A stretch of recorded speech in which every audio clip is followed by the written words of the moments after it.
एक बार हमारे यहाँ बहुत तेज तूफान आया था और उसके साथ रह रहकर बारिश भी हो रही थी।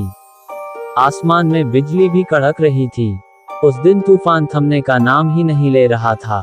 चूंकि अंकल शाम के समय अपने घर जाते थे, पर उस दिन तूफान के कारण उन्होंने सोचा थोड़ी देर बाद जब ये शांत हो जाएगा तब अपने घर चला जाऊंगा। पर तूफान नहीं रुका। मेरे चाचा उनसे बोले, जोधराज आज यही रुक जा, तूफान बहुत तेज है।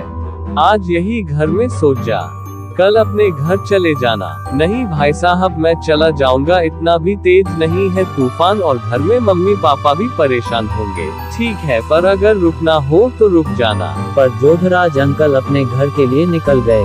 उनके निकलते ही तूफान और तेज हो गया और बहुत तेज, पर रुक रुक कर बरसात भी हो रही थी। कहीं दूर जंगल में सियारों की आवाजें आ रही थी। अंकल एक स्थान पर जाकर रुके।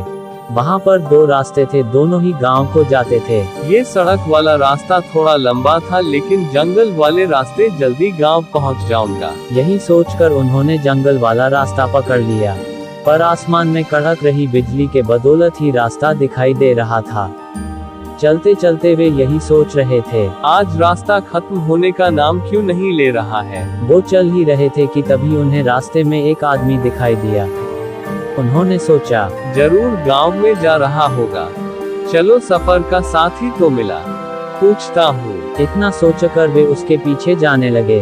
उन्होंने गौर किया कि वह आदमी एक पैर से लंगड़ा के चल रहा था, साथ ही में उसका सर रास्ते के बाएं ओर जंगल के पेड़ों की तरफ था और सामान्य इंसान नहीं था। ये सब अंकल ने उसके व्यवहार में पाया। अंकल उसके पीछे पीछे चल रहे थे और उसे कड़कती बिजली के माध्यम से ही समझ पा रहे थे। उन्हें जिज्ञासा हुई, यह आखिर कौन है, शायद गांव से ही तो नहीं, चल के देखा जाए। वे देर से ही उसके पास गए और उससे पलटने को कहा और एकदम से बिजली कड़क उठी। बिजली की रोशनी में उन्होंने उसका चेहरा देखा और वे एकदम से दूर जा गिरे। उनका शरीर मानो लकवाग्रस्त हो गया हो। उन्होंने देखा कि अब तक जिसे वो गांव का ही कोई आदमी समझ रहे थे, वो उनका भ्रम था, क्योंकि यह तो कुछ और ही था। ये तो एक बड़का है, पर यह कैसे, ये सब तो बकवासें होती है। धीरे धीरे वो उनकी तरफ ही बढ़ रहा था। हर पल बिजली कड़कती और वह और उनके पास आ रहा था। अंकल का हाल खराब था और उनकी जीभ हलक में अटक गई। वह एकदम जोर से आगे बढ़ता है और अंकल के बिल्कुल पास से आके गायब हो जाता है। अंकल थोड़ी देर बेसुध इधर उधर देखते रहे और थोड़ी देर बाद उठे और तेजी से अपने गांव की तरफ भागे। वो इतना तेज भागे कि अपने घर जाके रुके और हाफते हाफते ही बेहोश हो गए।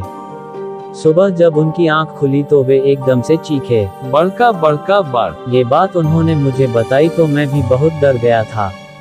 उसके बाद उन्होंने कभी भी उस जंगल का रास्ता नहीं चुना और अब वो उस गांव में भी नहीं रहते हैं, क्योंकि उनकी एक बहुत अच्छी जॉब लग गई है।